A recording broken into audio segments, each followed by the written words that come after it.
Hello viewers, আসসালামু আলাইকুম। Welcome to পিকপ্যাক। পিকপ্যাকের আরও একটি নতুন ভিডিওতে আপনাকে স্বাগত। পিকপ্যাকের আজকের ভিডিওতে আমরা এমন একটি বাংলা সিনেমা নিয়ে আলোচনা করব যে সিনেমা কিনা বাংলাদেশ থেকে অস্কারের জন্য পাঠানো হয়েছিল। 2018 সালে বাংলাদেশের বাইরে বিভিন্ন জায়গায় মুক্তি দেওয়ার পর বাংলাদেশে মুক্তি দেওয়া হয় 2019 সালে। মুক্তি পাওয়ার 3 বছর পর এসেও কেন এই সিনেমাটি রিভিউ করছি, আশা করি সম্পূর্ণ ভিডিওটি দেখলে আপনি বুঝতে পারবেন। কারণ বাংলাদেশে এই জনরার মুভি একেবারেই নতুন। আজকের সিনেমার নাম ইতি তোমারই ঢাকা।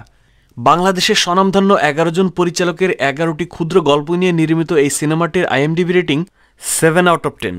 ইতি তোমারই ঢাকা মূলত একটা অমনিবাস বা অ্যান্থোলজি সিনেমা, যেখানে নির্দিষ্ট একটা জায়গায় মিল রেখে ভিন্ন ভিন্ন গল্পগুলোকে একত্রিত করে একটা সিনেমা দাঁড় করানো হয়। অনেক কথা বলে ফেলেছি, চলুন কথা না বাড়িয়ে সরাসরি এখন মুভির গল্পে যাই। দর্শক, যদি সম্ভব হয় তাহলে আমি সবসময় বলি সম্পূর্ণ সিনেমাটি দেখার। 11 গল্পের প্রথম গল্পের নাম দ্য ব্যাকগ্রাউন্ড আর্টিস্ট। এই গল্পটি মূলত একজন অভিনয় শিল্পীকে নিয়ে করা, যে অভিনয় জগতে শুধুমাত্র সাইড ক্যারেক্টার বা ব্যাকগ্রাউন্ড ক্যারেক্টারই পায়, সেন্ট্রাল কোনো ক্যারেক্টার পাচ্ছে না। পরিচালক এবং অন্যান্য গল্পের সঙ্গে প্রচুর সংগ্রাম করার পরেও দিন শেষে সে এমন একটা ক্যারেক্টার পায় যেটা আসলে সিনেমার পোস্টারেও দেখানো হয় না। হিরোর আশেপাশে ভিলেন হিসেবে মার খেয়ে এভাবেই তার ক্যারেক্টারগুলো চলছিল। এই গল্পই সে নিজের মুখে বলতে থাকে। একবার সে সাহস করে সিনেমার হিরোর কাছে একটা চরিত্র চায়। হিরোর রিকোয়েস্টে তাকে একটা পার্ট দেওয়া হয় এবং তার জন্য তার একটা স্যুটের প্রয়োজন। একটা দর্জির ঘরে ঠিকানা দিলে সে দর্জি ঘরে গিয়ে মাপ দেওয়ার পর জানতে পারে সেখানে স্যুট তৈরি করতে অনেক টাকার ব্যাপার। সে ভেবেছিল হয়তো 500 টাকায় হয়ে যাবে। এখানে দর্জি চরিত্রে অভিনয় করে ফজলুর রহমান বাবু। সে যখন জিজ্ঞেস করে যে 500 টাকার মধ্যে স্যুট হয়ে যাবে কিনা, তখন তাকে সবাই অপমান করে। অপমানিত হওয়ার পরও সে হাল ছাড়ে না। সে সিনেমা থেকে শেখা অভিনয় এবং বিভিন্ন ডায়লগ দিয়ে সে বাবুর মনটা একটু নরম করে ফেলে। কিন্তু তার নকল কান্না চিনতে তাদের ভুল হয় না। তারা তাকে দোকান থেকে সরে যেতে বলে। তারপরে অভিনয় শিল্পী সমস্ত মার্কেট ঘুরে সবার হাতে পায়ে ধরে রিকোয়েস্ট করেও কোনো ব্যবস্থা করতে পারে না। তাকে একা বসে থাকতে দেখে হঠাৎ করে বাবু তার পাশে এসে বসে এবং তাকে বলে, তোমার যেমন স্বপ্ন আছে আমারও একটা স্বপ্ন আছে, তুমি আমার স্বপ্নটা পূরণ করো, আমি তোমাকে একটা ফ্রি স্যুট দেবো। তারপর বাবু তাকে একটা স্কুলের ঠিকানা দিয়ে তাকে অফার করে আগামী রবিবার তার ছেলের এই স্কুলে ভর্তি হতে হবে এবং সেখানে একটা ভাইভা দিতে হবে। কিন্তু মধ্যবিত্ত পরিবারের সন্তান জানলে তার ছেলেকে ওই স্কুলে ভর্তি করবে না। তাই সে যদি বাবুর ছেলের বাবা হয়ে ওই স্কুলে গিয়ে তাকে ভর্তি করিয়ে দিতে পারে, তাহলে বাবু তাকে একটা স্যুট এবং সাথে একটা টাই ফ্রি দিবে। এই আর্টিস্টের আসলে স্বপ্ন ছিল অনেক, কিন্তু পকেটে কোনো টাকাও ছিল না। তাই এই অফার ফিরিয়ে দেওয়ার মতো তার কোনো সুযোগ ছিল না। সে ওই অফার গ্রহণ করে। তারপর নির্ধারিত সময় সে বাবুর ছেলেকে নিয়ে স্কুলে যায়। স্কুলে যাওয়ার পর স্কুলের প্রিন্সিপাল যখন ওই বাচ্চাকে বিভিন্ন প্রশ্ন করে, ওই বাচ্চা কোনো উত্তরই দেয় না, কারণ ওই বাচ্চা এগুলো জানতোই না। তাকে আগে থেকে সব শিখিয়ে রাখে। আর ওই আর্টিস্ট তখন অভিনয় করে যে এই ছেলের তো মা নাই, ও খুব কষ্টের মধ্যে মানুষ হয়েছে, ও এমন চুপচাপ থাকে, কিন্তু আবার আপন মনে অনেক কিছুই বলতে পারে। এমন অভিনয় করে ইমোশনাল কথাবার্তা বলে সে নিজে তো কেঁদে দেয়ই, প্রিন্সিপাল সহ ওই রুমের উপস্থিত বাকি সবাইকেও কাঁদিয়ে ছাড়ে। ব্যাস, তার অভিনয় দিয়ে সে প্রিন্সিপালকে কুপকাত করে ওই ছেলের ভর্তির ব্যবস্থাটি করিয়ে ফেলে। যাই হোক, ভর্তির ব্যবস্থা করার পর বাবু তার উপরে খুব খুশি হয় এবং সেও তো একটা স্যুট পেয়ে যাবে এই চিন্তা করে বাড়ি নিজের মতো করে প্রিপারেশন নিতে থাকে। ড্যান্স করা, বিভিন্ন এক্সপ্রেশন দেওয়া সহ একজন নায়ক হতে হলে যা যা করা লাগে সে সবই নিজের আয়নাতে করতে থাকে। কিন্তু এর মধ্যে একটা সমস্যা হয়ে যায়। ওই বাচ্চাকে স্কুলে নিয়ে যাওয়া এবং স্কুল থেকে নিয়ে আসার দায়িত্ব শুধুমাত্র ওই বাচ্চার লিগ্যাল গার্জিয়ান অর্থাৎ ওই অভিনেতারই থাকে। এদিকে ফজলুর রহমান বাবু ওই সন্তানের আপন বাবা হওয়া সত্ত্বেও তার কাছে যেতে পারে না, তাকে পিক করতে পারে না, দূর থেকে তাকে অন্যের সন্তানের মতো দেখতে হয়। আর ওই বাচ্চাকে সময় দিতে দিতে ওই অভিনেতার সঙ্গে ওই বাচ্চার খুব ভালো একটা বন্ডিং তৈরি হয়। দেখা যায় যে ওই বাচ্চা ফজলুর রহমান বাবুর থেকে ওই অভিনেতাকেই বেশি পছন্দ করে। ব্যাপারটা বাবুর খুবই খারাপ লাগতে থাকে। তার কাছে যেন মনে হতে থাকে আমার নিজের ছেলেকে আমি হারিয়ে ফেলছি না তো। ওই বাচ্চার স্কুল যখন পুরোদমে চলছিল তখন ওই অভিনেতার সঙ্গে ফজলুর রহমান বাবুর চুক্তি শেষ হয় এবং সে তার পাওনা একটা স্যুট নিয়ে চলে আসে অভিনয় সেটে। সে তো মনে অনেক আশা নিয়ে অভিনয় সেটে আসে যে আজ আমি একটা বড় রোল করব, আজ হয়তো অনেক প্রমিনেন্ট একটা রোল পাবো। সেটে যাওয়ার পর সে তো তার রোলে অনেক সুন্দর করে অভিনয় করতে থাকে, কিন্তু হঠাৎ করে খেয়াল করে দেখে তার যে রোলটা সেটাও একটা সাইড রোল, অর্থাৎ এবারও সে অ্যাজ অ্যান এক্সট্রা আর্টিস্ট হিসেবে ছিল। এটা দেখে তার মন খুবই ভেঙে যায় এবং যখন তার মায়ের সাথে কথা বলে, তার মা তাকে বলে নিজের ছেলের থেকে দূরে থাকার মতো কষ্ট কখনোই হয় না। সে তখন ওই দর্জির কষ্টও বুঝতে পারে, আর তাই ওই দর্জিকে স্কুলে নিয়ে গিয়ে পরিচয় করিয়ে দিয়ে বলে, আমি অনেক ব্যস্ত তো, আমি হয়তো আসতে পারবো না, কিন্তু আমার ছেলেকে ইনি নিয়ে যাবেন। ফজলুর রহমান বাবুকে সে ওই ছেলের দাদা হিসেবে পরিচয় করিয়ে দেয়। স্কুলের পর্ব চুকিয়ে যখন সে বেরিয়ে যাচ্ছিল তখন ওই ছেলে তাকে জিজ্ঞেস করে, তোমার সঙ্গে আমার আর দেখা হবে না? ওই অভিনেতা বলে, হ্যাঁ হবে তো, হয়তো কোনো সিনেমাতে। ওই বাচ্চা বলে, স্কুলের সবাই কিন্তু তোমাকে আমার বাবা বলে জানে। ওই অভিনেতা বলে, এখন থেকে জানবে না। বাচ্চা জিজ্ঞেস করে, তাহলে কি জানবে? সে তখন একটা হাসি দিয়ে বলে, এক্সট্রা। এই বলে সে চলে যায়। আর এখানেই শেষ হয় প্রথম পর্ব। দর্শক, আপনাদের মনে প্রশ্ন আসতে পারে এখানে শেষ হওয়ার মানে কি, আসলে কি বোঝাতে চাইলো? সেই প্রশ্নের উত্তরে আমি এখনই যাচ্ছি না, কারণ যেহেতু 11টা গল্প এবং 11টা বিশ্লেষণ, আমি সবগুলো গল্প একবার বলে তারপর শেষে বলছি। সম্পূর্ণ ভিডিওটি দেখলে আপনি বুঝতে পারবেন আসলে প্রত্যেকটা গল্প কেন মিনিংফুল। দ্বিতীয় গল্পের নাম চিয়ার্স। এখানে দেখা যায় ইম্যাচিউর কিশোর বয়সী একটা মেয়ের চরিত্রে অভিনয় করেছে স্পর্শিয়া। তার বয়ফ্রেন্ডের সঙ্গে ব্রেকআপ হয়ে যাওয়ার পরে সে খুবই আপসেট হয়ে যায় এবং সে তার বান্ধবীকে বলছে তার বয়ফ্রেন্ডকে তার বাবার পিস্তল দিয়ে খুন করে ফেলবে। তার বান্ধবী মনে করে এসব ভুয়া কথা, তার কাছে হয়তো পিস্তল নাই। সে বলে তো যা নিয়ে আয়। স্পর্শিয়া দেখা যায় সত্যই সেই পিস্তলটি নিয়ে আসে এবং এনে তাকে দেখায়, কিন্তু তারা সেই পিস্তল বের করে দেখে তার মধ্যে একটাও ম্যাগাজিন নাই, অর্থাৎ কোনো গুলিই নাই। স্পর্শিয়া তখন আবারও ডিপ্রেসড হয়ে যায়। তার বান্ধবী তাকে পরামর্শ দেয় চল মদ খাই। তখন তাদের একটা ছেলেবন্ধুর কাছ থেকে মদের দোকানের সন্ধান চায়। সে তাদেরকে মদের উপরে মোটামুটি ছোটখাটো একটা লেকচার দিয়ে দেয়, কিভাবে তৈরি করে, কোনটা ভালো কোনটা খারাপ। এই ছেলেটার অভিনয়ের প্রশংসা না করে পারা যায় না, সে অসাধারণ করেছে। তার ডায়লগ ডেলিভারি এবং তার স্পিচগুলো খুবই মজাদার ছিল। আমি ভিডিওটি ছোট করার উদ্দেশ্যে সেই ডিটেইলসে আর গেলাম না। যেমন সে মদের উপরে সম্পূর্ণ লেকচার দিয়ে তারপর বলে আমি কিন্তু মদ খাই না, আমি কিন্তু সিগারেটও খাই না, যারা সিগারেট খায় তাদের তো ঠোঁট কালো। তারপর তার মনে পড়ে তার নিজের ঠোঁটও কালো। তখন সে বলে আমার ঠোঁটটা কালো কারণ আমি ছোটবেলায় একটু জ্বরে আক্রান্ত হয়েছিলাম, সেই থেকে আমার ঠোঁটটা কালো। সে স্পর্শিয়া এবং তার বান্ধবীকে ভূগোল বোঝানোর চেষ্টা করলেও তারা বুঝতে পারে যে এই ছেলে শুধু খায় না, বেশ ভালো মতোই খায়। ওই ছেলের কাছ থেকে কোনো প্রকার সহযোগিতা না পেয়ে দুই বান্ধবী তাদের বিভিন্ন বন্ধুর সঙ্গে ফোনে কথা বলে বের করার চেষ্টা করে যে এই জাতীয় পানীয়গুলো কোথায় পাওয়া যায়, কিন্তু মেয়ে মানুষ দেখে কেউই তাদেরকে সন্ধান দেয় না। তারা যখন নিরুপায় হয়ে বাসার দিকে ফিরছিল ঠিক তখনই ওই ছেলেটি তাদেরকে আবারও ফোন দেয় এবং তাদেরকে একটা বোতল ম্যানেজ করে দেওয়ার ব্যবস্থা করে দেয়। তাদের সঙ্গে ডিল হয় তারা একটা জায়গায় দাঁড়িয়ে থাকবে এবং একজন ডিলার এসে তাদেরকে দিয়ে যাবে, কিন্তু ওই লোক তাদেরকে দেয় না, বলে আমি মেয়েদের সঙ্গে এসব ব্যাপারে ডিল করি না। এরপর তারা জিদ করে বলে ওকে ফাইন, আমরা বারেই যাব। অন্যান্য মাতালরা যখন বারের সিকিউরিটি গার্ডের সঙ্গে ঝামেলা করছিল তাদের চোখ ফাঁকি দিয়ে স্পর্শিয়া চলে যায় বারের মধ্যে। কিন্তু ওয়েটার যখন এসে দেখে একটা মেয়ে বারের মধ্যে ঢুকেছে, সে তার ম্যানেজারকে ডেকে আনে এবং ম্যানেজার এসেই তাকে বের হয়ে যেতে বলে, কারণ কোনো প্রকার মেয়ে মানুষ ওই বারে অ্যালাউড ছিল না। ঠিক তখনই তাদের পাশে একটা লোক মদ খেয়ে বমি করছিল। ম্যানেজার যখন তার দিকে কনসেন্ট্রেট করে, স্পর্শিয়া তার চোখ ফাঁকি দিয়ে অন্যদিকে দৌড় দেয় এবং হঠাৎ করে সে একটা পর্ষণে গিয়ে দেখে তার যে বয়ফ্রেন্ড সে মদ খাচ্ছে এবং তার সম্পর্কে, তার নতুন প্রেমিকার সম্পর্কে এটা ওটা বলছে তার বন্ধুদেরকে। সে দেখে নিজেকে কন্ট্রোল করতে পারে না।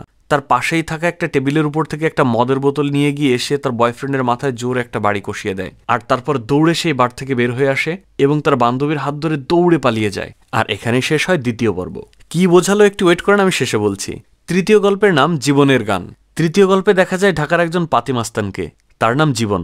সে মাস্তানি করে তার এক বড় ভাইয়ের আন্ডারে। এই বড় ভাই একদিন জীবনকে ডেকে খুব করে বকে দিচ্ছিল, কারণ সে বিভিন্ন জায়গায় গ্যাঞ্জাম করে এবং ফেসবুকে সেগুলো পোস্ট দিয়ে ক্রেডিট নেয়। এই পাতি গুন্ডা জীবনকে তার বড় ভাই মোটে পাত্তাই দিত না, তাকে একজন সন্ত্রাসী বা গুন্ডা হিসেবে কাউন্টই করতো না। বড় ভাইয়ের থাপ্পড় খেয়ে এবং তার কাছ থেকে এমন ট্রিট পেয়ে তার খুবই মন খারাপ ছিল। ওই দিন রাতে যখন সে বাসায় ফিরছিল তখন রাস্তা এক ছিনতাইকারীর হাতে পড়ে। ওই ছিনতাইকারীর হাতে একটা পিস্তল ছিল। জীবনকে ওই ছিনতাইকারী পিস্তল ঠেকালে সে কৌশলে ওই পিস্তলটি কেড়ে নেয় এবং ওই ছিনতাইকারীকে একটা লাথি মেরে ফেলে দেয়। তারপর সে ওই পিস্তলটি নিয়ে দৌড়ে বাড়ি চলে যায়। বাড়ি নিয়ে আসার পর প্রথম সে তো নিজেকে বিশ্বাসই করতে পারছিল না যে সে একজন পিস্তলের মালিক। তারপর ধীরে ধীরে সে শক্তি সঞ্চয় করে এবং আয়নাতে নিজেকে একজন শুটার হিসেবে কল্পনা করে সে অভিনয় করতে থাকে। আর তার পরদিন তার দুই সাগরেদকে নিয়ে যে ছেলের সাথে গ্যাঞ্জাম করার কারণে বড় ভাইয়ের কাছে মার খেয়েছে ওই ছেলের এলাকায় যায়। এলাকায় গিয়ে জীবন তার বুকে পিস্তল ঠেকায় এবং তাকে হুমকি দিয়ে আসে। পিস্তল দেখে তো ওই পোলাপান সবই ভয় পেয়ে যায়, কারণ তাদের বয়সে এবং তাদের লেভেলে এই পিস্তল কারোরই নাই। এই খবর আবার চলে যায় ওই বড় ভাইয়ের কাছে। তারপর বড় ভাই জীবন এবং তার ওই দুই সাগরেদকে ডাকে। ওই বড় ভাই তখন বলে দেখি তোর কাছে নাকি পিস্তল আছে। বড় ভাই মনে করেছিল তার যে প্রতিদ্বন্দ্বী সাইফুল সে হয়তো এনিহাও জীবনকে হেল্প করছে, কিন্তু জীবন পরে ঘটনাটি খুলে বলে যে ভাই এটি আসলে আমি চালাতে পারি না, এভাবে একজন ছিনতাইকারীর কাছ থেকে কেড়ে নিয়ে আমি এখন বন্দুকের মালিক হয়ে গিয়েছি। তবে আপনি যদি আমাকে কোনো কাজ দেন আমি তাহলে এটা চালানো শিখে যাবো এবং আমি এটাকে ব্যবহার করতে পারবো, কোনো চিন্তা নাই। তখনই বড় ভাই বলে তাই নাকি, তাহলে তো ভালো, যা সাইফুলের কানের কাছে একটা গুলি ফুটায় আয়। জীবন জিজ্ঞেস করে ভাই একেবারে মেরে ফেলবো? বড় ভাই বলে তোর তো অভিজ্ঞতা নাই, তুই চাইলেও মারতে পারবি না, যা গিয়ে দেখ ফায়ার করতে পারিস কিনা। এই অফারকে জীবন শুধু একটা অফার না, তার নিজেকে প্রমাণ করার একটা সুযোগ হিসেবে নেয় এবং সে সাইফুলের পিছু লাগে। সাইফুল ছিল বড় ভাইয়ের মতো আরেক নেতা। জীবন তার পিস্তল নিয়ে সাইফুলকে ফলো করে এবং প্রথম দিন কয়েকবার সুযোগ পাওয়ার পরেও তার সাহস হয়ে ওঠে না গুলি করতে। সে ফেরত আসে এবং তার সাগরেদরা তাকে অনেক পচায় এটা নিয়ে, যে তোমাকে দিয়ে কিচ্ছু হবে না, তোমার সাহস নেই, এমন আরো অনেক কিছু। এগুলো শুনে জীবনের তো আরো জেদ বেড়ে যায় এবং সে মনে মনে সাহস সঞ্চার করে দ্বিতীয় দিন সাইফুলের পিছু নেয়। অনেকক্ষণ চিন্তা ভাবনার পর সুযোগ পেয়ে একটা ফাঁকা রাস্তায় যখন সে সাইফুলকে পায় তখন পেছন থেকে ডাক দিয়ে সে একটা শুট করে, কিন্তু এই পিস্তলের শুটিং এ এত বেশি এনার্জি ছিল যে জীবন ওই পিস্তলের তোপই সামলাইতে পারে না। জীবন পিস্তলের ট্রিগার চাপার পর পিস্তলের ধাক্কাতেই জীবন পড়ে যায় একটা ড্রেনের কাদার মধ্যে। আর এখানেই শেষ হয় তৃতীয় গল্প। ঘটনা কি হলো পরে বলছি, জাস্ট ওয়েট।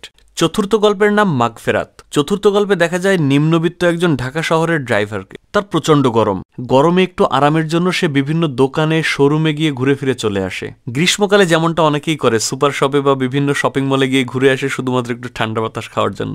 সে মূলত একটা মেস বাড়িতে থাকতো এবং অনেক বড় লোকের একটা গাড়ি চালাতো। নিজের প্রয়োজনে সে শুধু শুধু গাড়ির এসি অন করে গাড়ির মধ্যে ঘুমিয়ে থাকতো। কারণ একটাই, তার নিজের বাড়িতে খুব গরম লাগে, এই জন্য সে এসি ছেড়ে ঘুমিয়ে থাকে।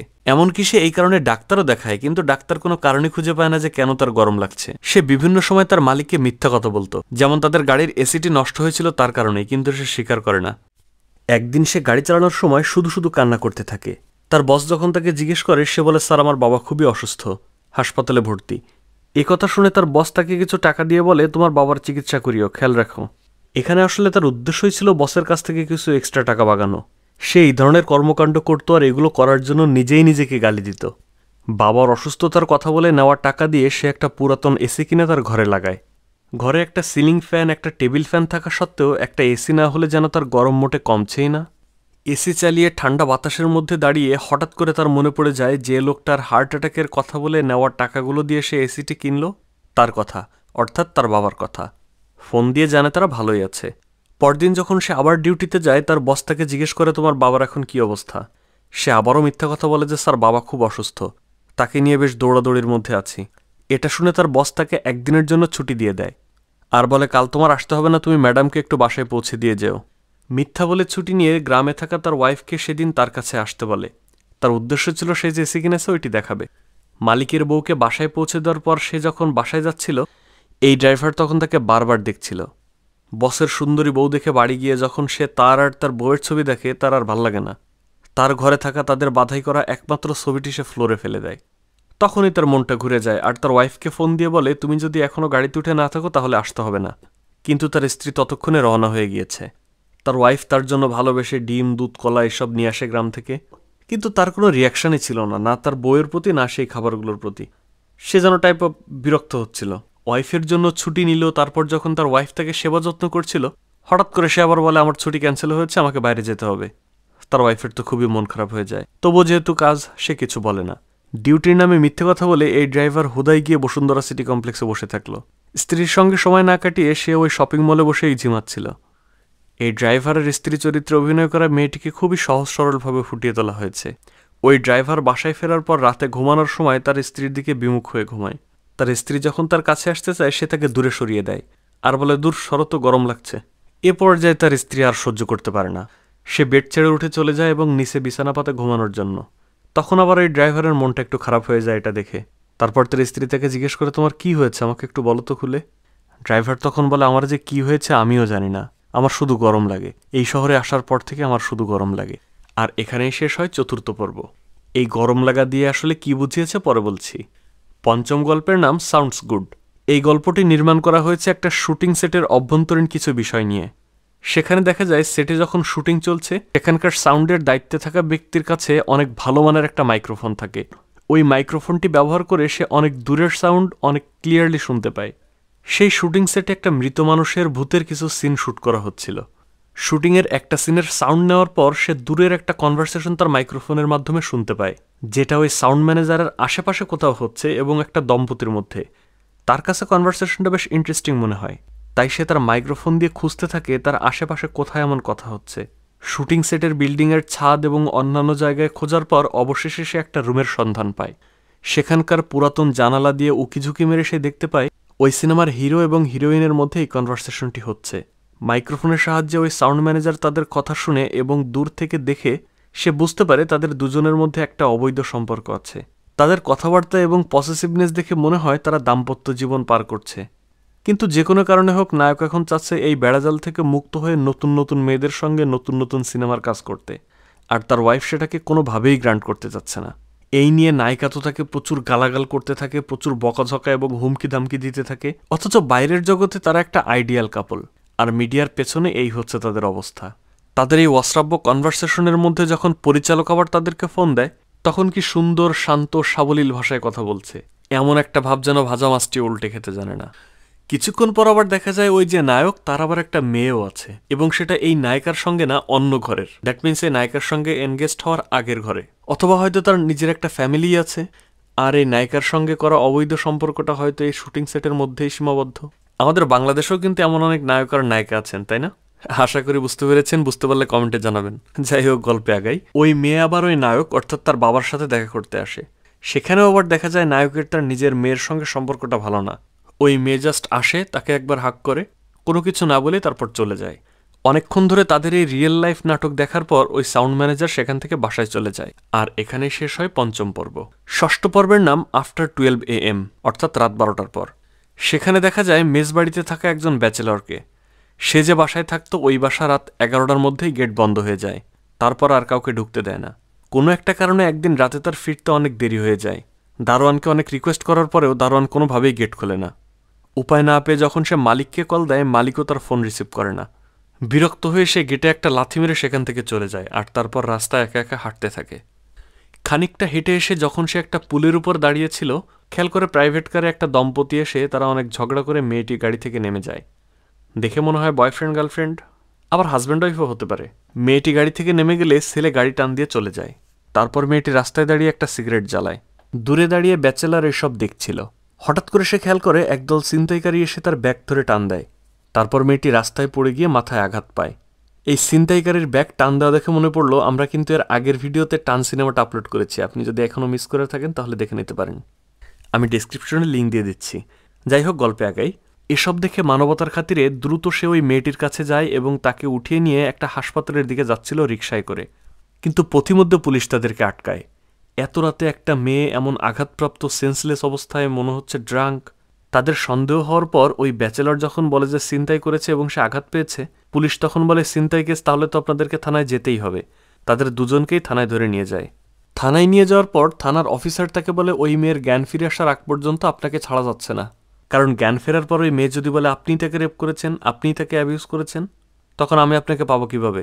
ব্যাচেলার তখন বলে স্যার, আমি তো উপকার করতে এসে এখন মনে হচ্ছে হ্যারেস্ট হচ্ছি। হ্যারেস্ট হওয়ার কথা শুনে পুলিশের তখন মেজাজ গরম হয়ে যায় যে পুলিশের কাছে আসলেই খালি আপনাদের মনে হয় আমরা আপনাদের হ্যারেস্ট করি না। এতক্ষণ তো সে বসা ছিল, পুলিশ তখন তাকে রাগ করে জেলে আটকে রাখে।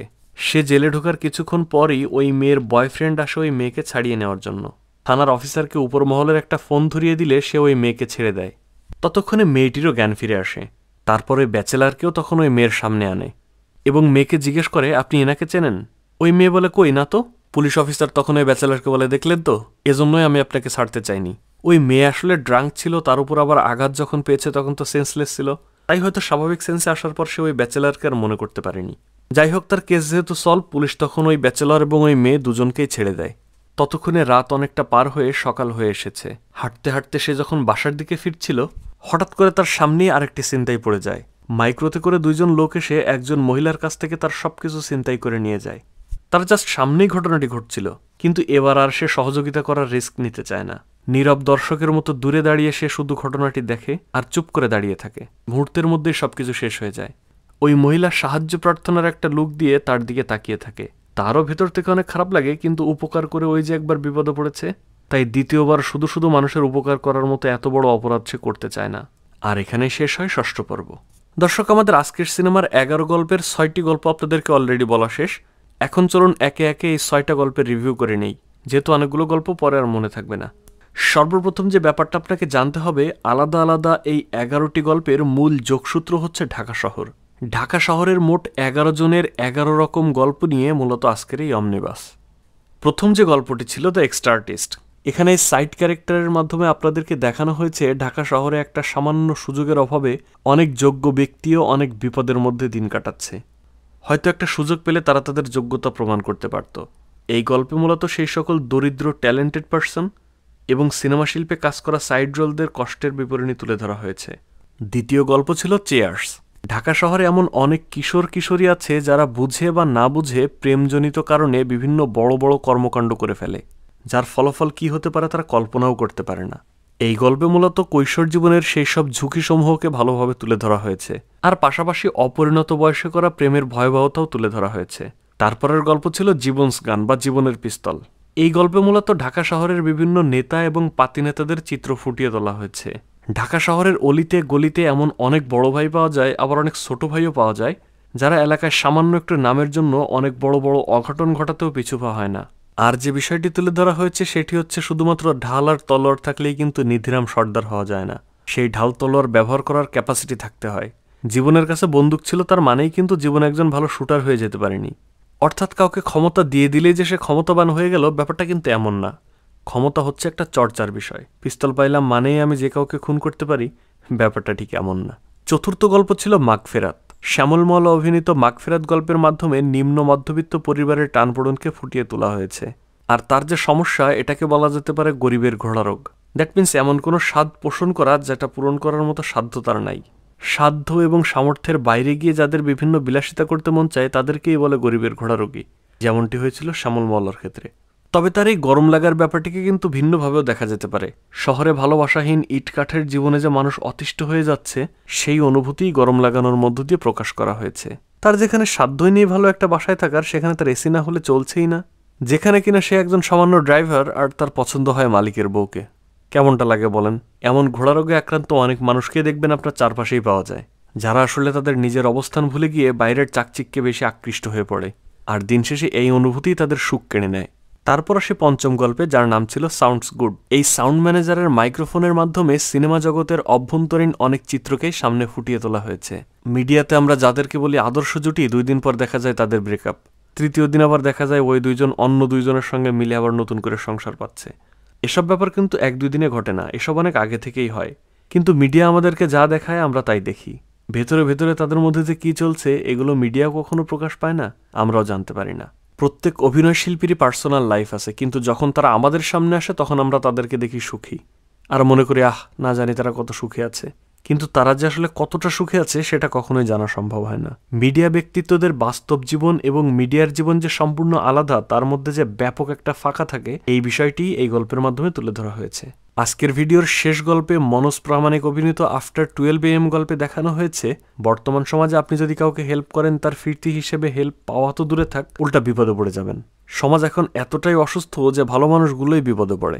আই থিঙ্ক লাইফে কখনো না কখনো আপনার সঙ্গে এমনটি হয়েছে, রাইট? এটা আসলে একটা চরম বাস্তব, আমাদের সবার সাথেই এমনটি হয়। এমন কোনো ঘটনা যদি আপনার মনে পড়ে তাহলে আমাদেরকে কমেন্টে জানাতে পারেন। 7 নম্বর গল্পের নাম হয়ার নো হয়ার। এখানে মূলত মধ্যবিত্ত পরিবারের একজন সংগ্রামী মাকে দেখা যায়, যে একজন উকিলের পিছু পিছু ঘুরছে কারণ তার বড় ছেলে জেলে, এবং সম্ভবত বিনা দোষেই। উকিল তাকে উল্টাপাল্টা এটা ওটা বোঝাতেই থাকে, আর সে উকিলের কাছে বারবার হেল্প চাইতেই থাকে। উকিলের মূল কথা একটাই, তাকে ছাড়াতে গেলে প্রচুর টাকা লাগবে, প্রচুর টাকার দরকার, আপনি টাকা ম্যানেজ করুন। আর ওই অসহায় মা তাকে আশ্বাস দিতে থাকে, হ্যাঁ আমি টাকা ম্যানেজ করবো, আপনি ব্যবস্থা করুন, আমার এই ছেলেই শেষ সম্বল। একদিকে এই মায়ের ছেলে জেলে বন্দি, অন্যদিকে তার মেয়ে তার বয়ফ্রেন্ডের হাতে বন্দি। সে ওই বয়ফ্রেন্ডের বাসায় আসে, বাধ্য হয়ে ওই মেয়ে তার বয়ফ্রেন্ডের সঙ্গে বেড শেয়ার করে। এই মেয়ের নাম থাকে জুই। জুয়ের বয়ফ্রেন্ড মূলত জুইকে ভালোবাসতো না, তাকে ব্ল্যাকমেইল করে ইউজ করত। এই মায়ের ফোনের কনভারসেশন থেকে বোঝা যায় সে অনেক জায়গা থেকে অনেকগুলো টাকা ঋণ করেছে, এবং সে ঋণের পরিমাণটা এত বেশি যে এই বোঝা বইবার মতো সামর্থ্য তার নাই। তারপরও তার একটাই আশা, যদি তার ছেলে এনিহাও ছাড়া পায় তাহলে তার দিন হয়তো একদিন পাল্টাবে। জুই যখন রান্না করছিল, তার বয়ফ্রেন্ড তাকে বিভিন্ন উল্টাপাল্টা ছবি পাঠায়, আর এসব দেখে তার মন খারাপ হয়ে যায় এবং অসতর্কভাবে তার রান্নার খাবার দাবার সব নষ্ট করে ফেলে। তার মা তো এসে তাকে খুবই বকা দেয়, কারণ এমনিতেই অভাবের সংসার, তার উপরে এভাবে নষ্ট। এমনিতেই জুই তার নিজের ভুলের কারণে আছে বিপদে, তার উপরে তার মায়ের এমন দুর্ব্যবহার তার ভালো লাগে না। জুইয়ের মাকে আবার দেখা যায় সে যে অফিসে চাকরি করত, সেখান থেকে তাকে বরখাস্ত করা হয়েছে।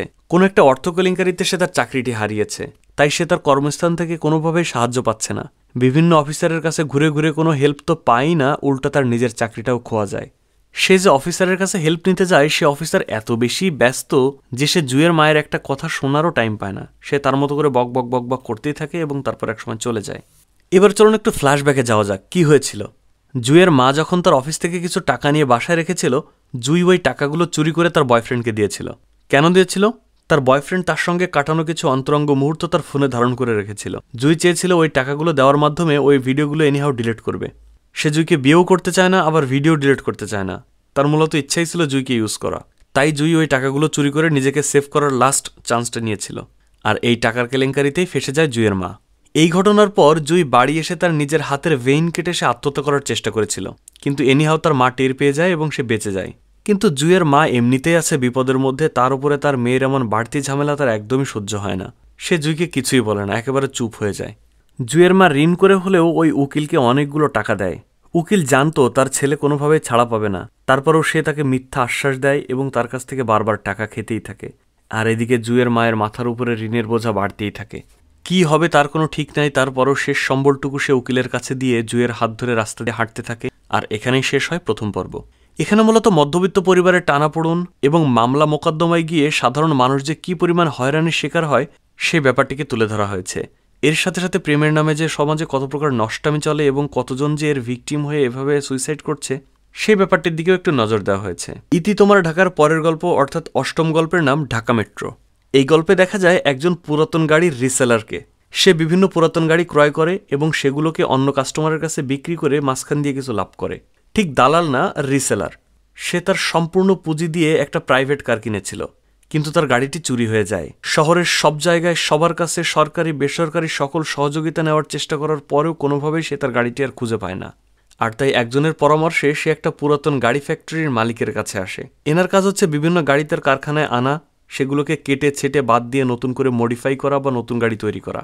অর্থাৎ এক কথায় বলতে গেলে সে পুরাতন এবং বিভিন্ন চোরাই গাড়ি কিনে সেগুলোকে বিভিন্ন জায়গায় চেঞ্জ করে নতুন তৈরি করে। আর তাই শহরের যত গাড়ি চোরা কারবার আছে তাদের সাথে তার ভালো সম্পর্ক। এই গাড়ি ব্যবসায়ী হিসেবে অভিনয় করেছে ইন্তেখাব দিনার, আর এই কারখানার মালিক হিসেবে অভিনয় করেছে শতাব্দী ওয়াদুদ। দিনার ওই মালিককে খুব হাতে পায়ে ধরে রিকোয়েস্ট করে যে ভাই আপনি যেভাবে হোক আমাকে একটা ব্যবস্থা করে দেন, আমি খুব বিপদে আছি। সে তার সম্পূর্ণ স্টোরি এবং গাড়ির নাম্বার সহ সবকিছু শতাব্দী ওয়াদুদকে বলে যায়। কারখানা মালিক বলে আপনি কালকে সকালে আসেন এবং 1 লক্ষ টাকা নিয়ে আসবেন সাথে। দিনার বলে ভাই এত টাকা আমি কই পাবো, আমার সব টাকাই তো আমি ঢেলে দিয়ে একটা গাড়ি কিনেছি। মালিক বলে ভাই এটা বললে তো হয় না, যারা আপনার গাড়িটি খুঁজবে তাদের একটু খরচপাতি আছে, আপনাকে দিতেই হবে। দিনার তখন বলে ভাই এ তো সম্ভবই না, আমার কাছে একটা টাকাও নাই, আপনি প্লিজ আমাকে একটা ব্যবস্থা করে দেন, আমি তাদেরকে চা নাস্তা খাওয়ার টাকাটা দিব না, একটা ব্যবস্থা করে দেন। ওই কারখানার মালিক তখন বলে ঠিক আছে, তোমার গাড়ি যেটা কিনেছো সেটা সব কাগজপত্র নাম্বার প্লেট সব কিছু ঠিক আছে? দিনার বলে আছে। বলে আচ্ছা ঠিক আছে, তুমি কালকে কাগজপত্র এবং যা যা আছে সব কিছু নিয়ে এসো, একটা ব্যবস্থা করব। দিনার তো খুবই খুশি হয় এবং তাকে ধর্মের ভাই ডেকে সে সেখান থেকে চলে যায়। ওই মালিকের কাছ থেকে চলে এসে দিনার সরাসরি আসে একটা হাসপাতালে। দিনারের স্ত্রী খুবই অসুস্থ ছিল এবং তাকে যদি খুব শীঘ্রই অপারেশন করা না যায় তাহলে সে মারা যাবে, এমনটাই বলছিলেন দিনারের স্ত্রীকে দেখা ডাক্তার। সে ডক্টরকে রিকোয়েস্ট করে স্যার যেভাবে হোক আপনি অপারেশনটা করার ব্যবস্থা করেন, আমি টাকা ম্যানেজ করে আপনাকে দিব। একজন মানুষ তো এভাবে মারা যেতে পারে না, আপনি তাকে একটু অপারেশন করে দেন, আমি টাকাটা না দিয়ে তো তাকে ফেলে রেখে চলে যাব না, আমি টাকা দিয়েই আমার রোগী এখান থেকে ছাড়িয়ে নিব। কিন্তু ডক্টর তাকে বলে দেখুন এগুলো তো আমার হাতে না, সব কিছু একটা সিস্টেমের মধ্য দিয়ে হয়, আপনি টাকা ম্যানেজ করুন, অপারেশন হবে, সমস্যা নাই, এই বলে সে চলে যায়। এদিকে আবার দিনার যে ব্যক্তির গাড়ি নিয়েছিল তাকে সে সম্পূর্ণ টাকাটা দেয়নি, কিছু টাকা দিয়ে গাড়িটি নিয়েছে এবং গাড়িটি সেল করার পর বাকি টাকা তাকে ফেরত দিবে এই চুক্তিতে নিয়েছিল। সেই লোক আবার দিনারকে ফোন দিতে থাকে যে ভাই কী অবস্থা, আমার গাড়িটি কি সেল হলো, আমার টাকাগুলো খুব দরকার, আমার টাকাগুলো কখন ফেরত দিবেন, যদি টাকা না দেন তাহলে আমার গাড়িটি ফেরত দেন। অনেকদিন পার হয়ে যাওয়ায় সে দিনারকে বারবার ফোন দিতে থাকে, কিন্তু দিনার এখন কি বলবে, সে নিরুপায় হয়ে তার ফোন রিসিভই করে না। সারাদিন ধরে বাজার পর যখন একবার রিসিভ করে, দিনার তার বউয়ের অসুস্থতার দোহাই দিয়ে তার কাছ থেকে আরও কয়েকটা দিন সময় নেয় এবং বলে ভাই খুব শীঘ্রই সেল হয়ে যাবে এবং আমি আপনাকে টাকা ফেরত দিব। পরদিন দিনার ওই গাড়ির কাগজপত্র নিয়ে ওই কারখানার মালিকের কাছে যায় এবং তাকে গিয়ে সব খুলে বলে যে ভাই আমার টাকাটা খুব দরকার, আমার স্ত্রীর অপারেশন হবে, এই টাকাটা না হলে আমি কোনোভাবেই ম্যানেজ করতে পারছি না। ওই কারখানা মালিক তাকে বলে দেখেন গাড়ির খবর হয়েছে 4টা, কিন্তু এর মধ্যে আপনারটা আছে কিনা আমি শিওর না। দিনার তখন বলে ভাই যেভাবে হোক একটা ব্যবস্থা করেন। ওই মালিক তখন তার কাছ থেকে ওই গাড়ির কাগজপত্র নেয়, নিয়ে বলে আপনার গাড়ি কয় টাকা বিক্রি করবেন? দিনার বলে 4.5 লাখ। ওই লোক বলে আপনার গাড়ি যদি পাই তাহলে ওইটা আমার, আর এই কাগজপত্র আমার কাছে থাক, আমি আপনাকে 2 লাখ টাকা দিয়ে দিই, যদি না পাই তাহলে তোমার পুরোটাই লস। দিনার বলে ভাই এই গাড়ি তো 4.5 লাখ টাকা অলরেডি দাম হয়েছে। তখন ওই মালিক তার কাগজপত্র ফিরিয়ে দিয়ে বলে ঠিক আছে যান, আপনি আপনার গাড়ি খুঁজে নিয়েন। দিনার তখন কাগজ নিয়ে চলে আসছিল, কিন্তু হঠাৎ করে তার খেয়াল হয় সে কি করবে, এইটা ছাড়া তো আর কোনো পথও তার খোলা নাই এবং তার টাকাগুলো খুবই দরকার। তাই সে 2 লাখ টাকাতেই ওই মালিকের কাছে তার গাড়িটি বিক্রি করে দেয়। তারপর সে ওই 2 লক্ষ টাকা পকেটে নিয়ে বাসার দিকে ফিরতে থাকে। পথিমধ্যে বাধে আবার আর এক বিপদ, ফাঁকা রাস্তায় 3 ছিনতাইকারী তাকে ধরে এবং তার পেটে চাকু ধরে জোর করে ওই টাকাগুলো বের করে নিয়ে চলে যায়। তার আসলে আর কিছুই বাকি থাকলো না, কোনো পথই খোলা থাকলো না। গাড়ির কাগজপত্রও তার কাছে নাই, গাড়িটাও তার কাছে নাই, বিনিময়ে যে সামান্য টাকাগুলো পেল সেগুলোও তার কাছে নাই। এক কথায় তার আমও নাই সালাও নাই। রাস্তায় বসে বসে ভাবতে থাকে সে কি করতে পারে। আর তারপর যখন তার স্ত্রীর কাছে গিয়ে বসেছিল, হঠাৎ করে তার মাথায় একটা আইডিয়া আসে। একদিন রাতের বেলায় দেয়াল টপকে সে ওই কারখানার মধ্যে প্রবেশ করে এবং কারখানা চেক করে দেখে তার গাড়িটি ওই কারখানার মধ্যেই আছে। অর্থাৎ হয়তোবা এই গাড়ির সন্ধান আগে থেকেই ওই কারখানা মালিকের কাছে ছিল এবং গাড়িটি যেন নিজে ভালো দামে সেল করতে পারে এই জন্য কারখানা মালিক তার কাছ থেকে লুকিয়ে 2 লক্ষ টাকায় তার কাছ থেকে কিনে নেয়। দিনার তালা ভেঙে গাড়ির মধ্যে প্রবেশ করে এবং ইলেকট্রিক শকের মাধ্যমে স্টার্ট করে সে কারখানা থেকে তার নিজের গাড়িটি নিয়ে বের হয়ে যায়। আর এখানেই শেষ হয় 8ম পর্ব। এই গল্পে মূলত মধ্যবিত্ত পরিবারের বিভিন্ন টানপোড়েনকে তুলে ধরা হয়েছে। ওই যে একটা প্রবাদ আছে না, অভাগা যেদিকে যায় সাগরও শুকিয়ে যায়। দিনারের অবস্থা হয়েছিল ঠিক তেমন। বিপদ যেন তার পিছুই ছাড়ে না, একের পর এক আসতেই থাকে। নবম গল্পের নাম dial M for murder, not for money. এখানে দেখা যায় ব্যাংকের টাকা আত্মসাৎ করা নিয়ে একজন অফিসার বেশ ঝামেলার মধ্যে আছে, এবং এই টাক মোটা অফিসার চায় তার জুনিয়র অফিসারের উপরে এই দায়িত্ব চাপিয়ে দিতে। সে তাকে অফার করে, তুমি সবকিছু স্বীকার করে নিয়ে জেলে যাও, তোমাকে বের করে আনার দায়িত্ব আমাদের। কিন্তু এই জুনিয়র অফিসার কোনোভাবে এটা স্বীকার করে নিতে চায় না, কারণ বলে, স্যার আমি আপনাদের জন্য সবকিছু করেছি, আমি আপনাদেরকে সাপোর্ট করেছি, হেল্প করেছি, আর দিন শেষে এখন আপনাদের সবার পাপের বোঝা আমি একা টানবো? আমাকে যদি এই ঝামেলা পোহাতে হয় তাহলে আমি আপনাদেরকেও ভোগাবো। এই কথা শুনে তার বস খুব রেগে যায় এবং বলে, আমি এই মাঠে বহুদিন ধরে খেলতেছি, আমাকে নিয়ে খেলা অত সহজ না, আমি আমার পালানোর রাস্তা বের করে তারপর এই আকাশ করছি। এই টাক বস তাকে আরও বলে, বাই দ্য ওয়ে তোমার একটা ভিডিও আছে আমার কাছে, দেখবে নাকি? আমার ফোনেই আছে, তোমার আর সুজানারে যে কি একটা ভিডিও আছে না, ওটা আমার ফোনে আছে, তুমি চাইলে আমার ফোনেও দেখতে পারো, বা আমি ইন্টারনেটে ছেড়ে দিলে ইন্টারনেটেও দেখতে পারো। এখানে বোঝা যায় এই জুনিয়র অফিসার এবং তার কোনো একজন কলিগের সঙ্গে তার আবার একটু ইটিশ পিটিশ ছিল, এবং তার ডকুমেন্টসটা টাকবসের কাছে আছে। যে ভিডিও ব্যবহার করে এই টাকবস তার ওই জুনিয়র অফিসারকে বারবার ব্ল্যাকমেইল করে বিভিন্ন কাজ করায়।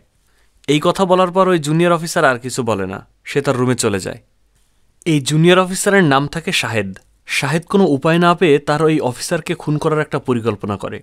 সে অনেক প্ল্যান পরিকল্পনা করে হিসাব করে দেখে 1টায় 10 থেকে 1টায় 15 মিনিটে অফিস একেবারেই ফাঁকা থাকে, লাঞ্চ আওয়ার এবং বিভিন্ন কাজে সবাই এই সময় ব্যস্ত থাকে।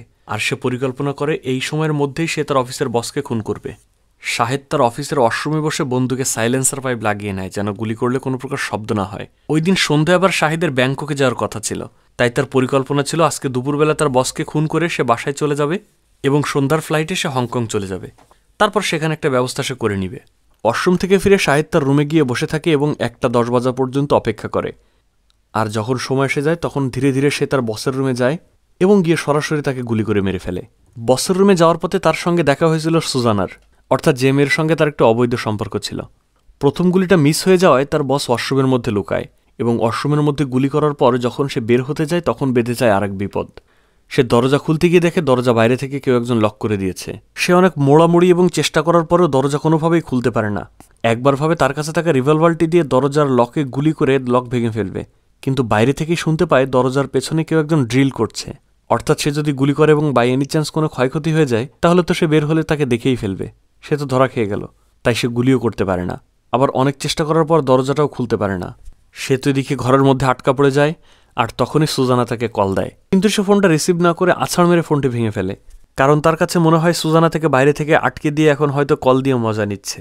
সে তো নিশ্চিত হয়ে যায় যে সে ধরা পড়ে গিয়েছে, তার আর কোনো উপায় নাই। তাই সে মুখের মধ্যে পিস্তল নিয়ে নিজেই নিজেকে শেষ করে দেয়। এদিকে দেখা যায় দরজার বাইরে আসলে যে মিস্ত্রি কাজ করছিল সেটা বসের দরজায় না, অন্য একটা দরজায় কাজ করছিল, এবং সুজানা তাকে বাইরে থেকে আটকে দেয়নি, এনিহাও তার দরজাটা আটকে গিয়েছে। বাংলাদেশের ব্যাংকিং খাতে প্রচুর পরিমাণ দুর্নীতি হয়। আপনারা যারা রাজনীতি, অর্থনীতি এবং বাংলাদেশের ব্যাংকিং সিস্টেম সম্পর্কে ধারণা রাখেন, আশা করি তারা ব্যাপারটাকে খুব ভালোভাবে রিলেট করতে পারবেন এখানে মূলত কি দেখানো হয়েছে। যদি এই ভিডিও কোনো ব্যাংকার ভাই দেখে থাকেন বা এই ব্যাপারটি জেনে থাকেন তাহলে অবশ্যই কমেন্টে জানাবেন, আমি দেখতে চাই এমন কেউ আছে কিনা। আর এখানেই শেষ হয় 9ম পর্ব।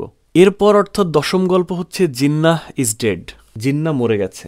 11 পর্বের মধ্যে আমার সবথেকে ভালো লাগা পর্বের মধ্যে এটি একটি, কারণ এই পর্বে এমন একটা বিষয় নিয়ে কাজ করা হয়েছে যেটি বাংলাদেশে এই প্রথম। এর আগে কখনোই কোনো সিনেমা বা নাটকে এই বিষয়টি তুলে ধরা হয়নি। বাংলাদেশের স্বাধীনতা যুদ্ধের পর সাধারণ ক্ষমার কারণে বাংলাদেশে এখনও পর্যন্ত কিছু পাকিস্তানি এবং ভারতীয়রা বসবাস করে, যাদেরকে আমরা বিহারি বলে চিনি। পুরান ঢাকায় এমন কিছু বিহারি ক্যাম্প এখনও এক্সিস্ট করে, আর সেখানকার মানুষগুলো খুবই ডেঞ্জারাস। তারা সাধারণ বাঙালিদের সঙ্গে ওইভাবে মেশে না, এবং তাদেরকে নিয়ে এই সিনেমাতে কাজ করা হয়েছে, যেটি খুবই সাহসী একটা পদক্ষেপ আমি বলবো। এখানে দেখা যায় উর্দুভাষী একটা বিহারি পল্লী, সেখানে একেবারে মানবেতর জীবনযাপন করা একদল মানুষের বসবাস, যাদের নিজেদের একটা টয়লেট পর্যন্ত নাই। পাবলিক টয়লেটই তাদের একমাত্র ভরসা। সেখানে সকালবেলা লাইন পড়ে যায়, কেউ বাইরে থেকে টোকা দেয়, কেউ বের হয়ে চিল্লাপাল্লা করে। এমনই একজন পার্ট টাইম মেথরের জীবনকে নিয়ে আজকের এই গল্প। আপনাদের কাছে রিকোয়েস্ট থাকবে যদি সম্পূর্ণ না পারেন অন্তত এই পর্বটি দেখবেন, খুবই ডিসগাস্টিং এবং খুবই এনজয়িং। এখানে এই বিহারি পল্লীতে বসবাসকারী প্রত্যেকটা মানুষের আচরণকেই খুবই রুডভাবে দেখানো হয়েছে।